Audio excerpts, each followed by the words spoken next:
Hi friends, welcome to my channel get fit with Manu. ఈరోజు నా topic ఏంటి అంటే రీసెంట్గా ఈ టైంలో బయటికి వెళ్ళినప్పుడు ఎక్కువ మంది అడిగే క్వశ్చన్ ఏంటి అంటే ఎలా తగ్గావు అని అడుగుతున్నారు.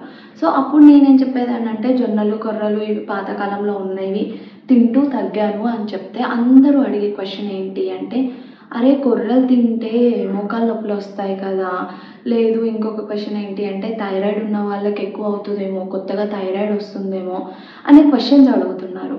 యాక్చువల్గా దీని గురించి మాట్లాడుకునే ముందు ఎవరైతే నా ఛానల్ ఫస్ట్ టైం చూస్తున్నారో సబ్స్క్రైబ్ చేయడం అయితే మర్చిపోవద్దు. So please like, share and subscribe అనమాట. అండ్ టాపిక్లోకి వెళ్దాం. యాక్చువల్గా కొర్రల వల్ల చాలా బెనిఫిట్స్ ఉన్నాయండి. లైక్ ఏంటి అంటే యానిమల్స్ తినని వాళ్ళు ఉంటారు కదా, మటన్, చికెన్ లేదంటే ఇంకేదైనా యానిమల్ ప్రోడక్ట్స్, ఇవి తినని వాళ్ళకి కొర్రల్లో ఆ యానిమల్లో దొరికే ప్రోటీన్ అంతా ఈ కొర్రల్లో దొరుకుతుంది. అండ్ నెక్స్ట్ దీంట్లో ఫైబర్ అనేది చాలా ఎక్కువగా ఉంటుంది. సో దట్ షుగర్ పేషెంట్స్కి వీళ్ళు తీసుకుంటే వాళ్ళ షుగర్ అనేది కంట్రోల్లోకి వస్తుంది అనమాట. అండ్ లైక్ కొలెస్ట్రాల్ ఉన్న వాళ్ళకి కొలెస్ట్రాల్ కూడా తగ్గుతుంది. అండ్ నెక్స్ట్ థింగ్ ఏంటి అంటే దీంట్లో విటమిన్స్, ప్రోటీన్స్ అనేవి ఎక్కువగా ఉంటాయి. Vitamin E, A and calcium, iron అనేది చాలా ఎక్కువగా ఉంటుంది అనమాట. ఐరన్ డెఫిషియన్సీ ఉన్న వాళ్ళు ఈ కొర్రలు తీసుకుంటే మ్యాక్సిమం ఆ ప్రాబ్లం అనేది తగ్గుతుంది. ఇంకా సైడ్ ఎఫెక్ట్స్ గురించి మాట్లాడుకుంటే ఇప్పుడు మనం ఏదైనా ట్యాబ్లెట్స్ ఇస్తారబ్బా డాక్టర్స్ మనకి, దాంట్లో ఉన్న సైడ్ ఎఫెక్ట్స్ అనేది అందరికీ వస్తాయని ఉందా ఎక్కడైనా? ఎవరికో ఒక్కరికి ఒక్క సిమ్టమ్ చూపించవచ్చు, కానీ అన్ని సిమ్టమ్స్ అయితే ఉండవు కదా సైడ్ ఎఫెక్ట్స్ ఆ ట్యాబ్లెట్ వేసుకోవడం వల్ల. కొర్రలు కూడా అంతే. ఇప్పుడు కొర్రలు ఏంటి అంటే తక్కువ కాస్ట్లో దొరుకుతాయి. కొర్రలనే కాదు, జొన్నలు, రాగులు ఇలాంటివన్నీ తక్కువ కాస్ట్లో దొరుకుతాయి.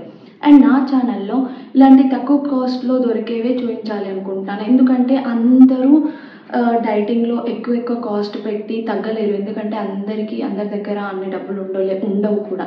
సో తక్కువ కాస్ట్లో మంచిగా హెల్తీగా తగ్గాలనేది నా కాన్సెప్ట్ అనమాట. అండ్ కొర్రల వల్ల సైడ్ ఎఫెక్ట్స్ లేవని నేను చెప్పను, ఉన్నాయి. ఏంటి అంటే థైరాయిడ్ ఉన్న వాళ్ళకి అండ్ హార్మోన్ ఇంబ్యాలెన్స్ ప్రాబ్లం ఉన్న వాళ్ళకి అండ్ జాయింట్ పెయిన్స్ ఇలాంటి ప్రాబ్లమ్స్ ఉన్న వాళ్ళకి కొంచెం ఎక్కువ ప్రాబ్లమ్స్ వస్తాయి అని చెప్పేసి అంటారు. కాకపోతే లిమిట్లో తింటే మాత్రం వీళ్ళకి కూడా ఏమీ అవ్వదు. సపోజ్ ఇప్పుడు ఏంటి అంటే ఎండాకాలం కదా, సో ఎక్కువ మంది పెరుగు, చారులు తింటూ ఉంటారు. అలాంటప్పుడు వెయిట్ తగ్గాలి అని కొర్రలు పెట్టుకుంటారు. ఆ కొర్రలు పెట్టుకొని పెరుగు ఎక్కువగా వేసుకొని కొర్రలు లూజ్గా ఉంటుంది, మనకు తెలియకుండానే ఎక్కువ తినేస్తాం. ఇలా ఎక్కువ తిన్న వాళ్ళకి కంపల్సరీ వస్తుంది, ప్రాబ్లం రాదు అని నేను చెప్పను. ఏదైనా అంతే, ఇప్పుడు అన్నమైనా అంతే. ఎక్కువ తీసుకున్నాం అనుకో కంపల్సరీ మనం దానికి తిన్న దానికి తగ్గట్టు వర్క్ చేయకపోయినా ఆబ్వియస్గా లావ్ అవుతాం. సో ఇలా ఎక్కువ తిన్న వాళ్ళకి మాత్రమే అది కూడా ఎక్కడో ఒక్కరికి ఇలాంటి ప్రాబ్లమ్స్ వస్తాయి. అండ్ నెక్స్ట్ చారులు కూడా ఎక్కువ తింటాం. ఇందులో ఉప్పు, కారం అనేది ఎక్కువగా ఉంటుంది. అవి ఎక్కువ తీసుకోవడం వల్ల కూడా ప్రాబ్లం వస్తుంది. సో ఏవి అయినా, మంచి ఫుడ్ అయినా చెడ్డ ఫుడ్ అయినా ఎక్కువ తింటే ప్రాబ్లం అనేది కంపల్సరీ వస్తుంది. సో కొంచెం అమౌంట్, ఒక కప్ తీసుకోండి, ఆ కప్ అంతే తినండి. అండ్ నేను ఇంకొకటి ఏం చెప్తానంటే ఈ కొర్రల్లో కానీ జొన్నల్లో కానీ సపరేట్గా కర్రీ తీసుకోండి అని అయితే చెప్పను. మ్యాక్సిమం 1 pot మీల్ ఒక్కటేసారి దాంట్లోనే వండుకుంటే ఏమవుతుంది అంటే మనం కొర్రల క్వాంటిటీ అనేది ఏవైనా మిల్లెట్స్ ఆ క్వాంటిటీ తగ్గిస్తాం. అండ్ ఆకుకూర కానీ పప్పు కానీ ఇలాంటి ప్రోటీన్ అనేది ఎక్కువగా వేసుకుంటాం అన్నమాట. సో ఇలా మనం లేదంటే వెజ్జీస్ వేసుకొని కూడా చేసుకోవచ్చు. ఇలా వెజ్జీస్ వేసుకొని చేసుకున్నా కూడా మనకి వెజ్జీస్ క్వాంటిటీ ఎక్కువైపోతుంది, కొర్రల క్వాంటిటీ తక్కువ అవుతుంది. ఈ ప్రాబ్లమ్స్ అనేవి ఏమీ రాకుండా ఉంటాయి. ఏదైనా ఎక్కువ తినకూడదు, లిమిట్లో తింటే ఈ ప్రాబ్లమ్స్ అయితే రావని నేను చెప్తాను. సో ఇలా చెప్పే ప్రాసెస్లో నేను ఒక రెసిపీ చూద్దాం అనుకుంటున్నాను. అండ్ ఈ రెసిపీలో మీరు ఇవే వేసుకొని చేసుకోవాలని అయితే ఏమీ లేదు. మీరు వేరే వెజిటేబుల్స్ వేసుకోవచ్చు, లేదు అంటే నార్మల్ కిచిడి లాగా చేసుకోవచ్చు, ఎలా చేసుకున్నా పర్లేదన్నమాట. సో నేనైతే నార్మల్గా వెజ్జీస్ వేసుకొని ఎలా చేసుకోవాలి, మనం ఎలా వండుకుంటే ఈ ప్రాబ్లమ్స్ నుంచి పక్కకి తప్పుకొని మనకి కావాల్సిన ప్రోటీన్స్ అనేవి ఎలా వస్తాయి అనేది చూపించాలనుకుంటున్నాను. సో ప్రాసెస్లోకి అయితే వెళ్ళిపోదాం.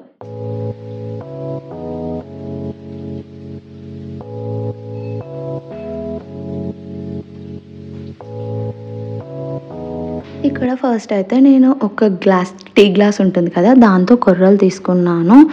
అండ్ ఈ కొర్రలు అనేవి కంపల్సరీ 40-50 మినిట్స్ అయితే నానబెట్టుకోవాలి. ఎందుకంటే వీటిలో కొన్ని యాసిడ్స్ అనేవి రిలీజ్ అవుతాయి అన్నమాట. సో దట్ అవి తగ్గించాలి, వాటి వల్ల వచ్చే సైడ్ ఎఫెక్ట్స్ తగ్గించాలి అంటే మనం అట్లీస్ట్ ఒక 40-50 మినిట్స్ అయితే నానబెట్టుకోవాలి. అండ్ దాని తర్వాత నేనేం చేశానంటే ఈజీగా అయిపోతుంది అనమాట. సో దట్ కుక్కర్లో వేసేసుకొని 1 టీ గ్లాస్కి 1.5 టీ గ్లాస్ వాటర్ అయితే పోసేసుకున్నాను అనమాట. సో ఇక్కడ 1 టీ గ్లాస్ కొర్రలకి 1.5 టీ గ్లాస్ వాటర్ పోసేసుకొని ఒక 2-3 విజిల్స్ పెట్టేసుకున్నాను. అండ్ ఇక్కడ వచ్చేసి నేను వెజీస్ ఒక ఆనియన్, ఒక 2 చిల్లీస్, కర్రీ లీవ్స్ అండ్ కొర్రలు వచ్చేసి ఇలా పొల్లుగా అవుతే బాగుంటుందన్నమాట తినడానికి. సో నేను చెప్పిన క్వాంటిటీ తీసుకుంటే మాత్రం ఇలానే వస్తుంది. 1 కప్ తీసుకున్నాను. అండ్ 1 కప్ ఆలు అండ్ బఠానీలు తీసుకున్నాను అనమాట. అవి స్టీమ్ చేసినవి ఆల్రెడీ. అండ్ ఇక్కడ ఆయిల్ వేసేసుకొని నార్మల్గా మనం తాలింపు ఎలా పెట్టుకుంటామో అలానే జీరా, కర్రీ లీవ్స్, చిల్లీస్ ఇవన్నీ వేసుకొని ఒక్కసారి కలుపుకున్న తర్వాత ఆనియన్స్ ఉన్నాయి కదా, ఆ ఆనియన్స్ కూడా వేసేసుకున్నాను అనమాట. అండ్ ఇక్కడ ఆనియన్స్ అనేది ఒక 50-60% అయితే కుక్ అయిపోవాలి, లేదంటే టేస్ట్ మంచిగా అనిపించదు హడావిడిగా చేస్తే. ఇలా కుక్ అయ్యేంత వరకు వెయిట్ చేయాలి. అండ్ పసుపు వేసుకొని ఒక 50-60% కుక్ అయ్యేంత వరకు వెయిట్ చేయాలన్నమాట. అండ్ ఇక్కడ ఇలా కుక్ అయిపోయిన తర్వాత, ఉడికిపోయిన తర్వాత దీంట్లో మనం స్టీమ్ చేసుకున్న ఆలు అండ్ బఠానీ కలిపి 1 కప్ తీసుకున్నాను. ఇవి ఒక 3-4 మినిట్స్ ఫ్రై చేసుకొని దీంట్లో chilli powder, dhania powder, salt and garam masala ఇవన్నీ వేసుకొని ఒక 2 మినిట్స్ అలా ఫ్రై చేసుకోండి లో ఫ్లేమ్లో పెట్టుకొని. సో దట్ మంచిగా అనిపిస్తుంది టేస్ట్. అండ్ ఎక్కువ టైం కూడా పట్టదు, ఎందుకంటే ఆల్రెడీ స్టీమ్ చేసినాయి కాబట్టి. ఆ తర్వాత మనం కొర్రలు ఉన్నాయి కదా పక్క పెట్టుకుని 1 కప్ అది కూడా యాడ్ చేసేసుకొని 2 మినిట్స్ అయితే మనం మీడియం ఫ్లేమ్లో పెట్టుకొని కలుపుకోవాలి. ఫైనల్గా ఇక్కడైతే రెడీ అయిపోయింది. టేస్ట్ కూడా చాలా బాగుంటుంది. ఈ వెజీస్ ప్లేస్లో మీకు కావాలంటే బీన్స్, బ్రోకలీ, క్యారెట్ ఇవి ఏవైనా వేసుకోవచ్చు. ఇవే వేసుకోవాలని అయితే ఏమీ లేదనమాట. నేను ఇక్కడ ఏం చేశానంటే ఆలు అండ్ బఠానీ ఆల్రెడీ స్టీమ్ చేసినవి ఉన్నాయి కదా, అవి ఫ్రై చేసేటప్పుడే కొన్ని ఎక్కువ ఫ్రై చేసి పక్కకు తీసి పెట్టేసుకున్నాను అనమాట. సో దట్ కర్రీలా కూడా తినవచ్చు. వెజిటేబుల్స్ అనేవి ఎక్కువగా తీసుకుంటాము ఇలా చేసుకుంటే. ఎక్కువ సపరేట్గా చేసుకునే అవసరం కూడా లేదు అనుకుంటే ఎలాగో 2 కప్స్ వచ్చేస్తుంది. 1 కప్ వెజిటేబుల్స్ అండ్ 1 కప్ కొర్రలు కలిపేసి దాంట్లో కాస్త కర్డ్ వేసేసుకొని తినేసాను. ఎలా అయినా తినొచ్చు, యాజ్ యూ విష్ అనమాట.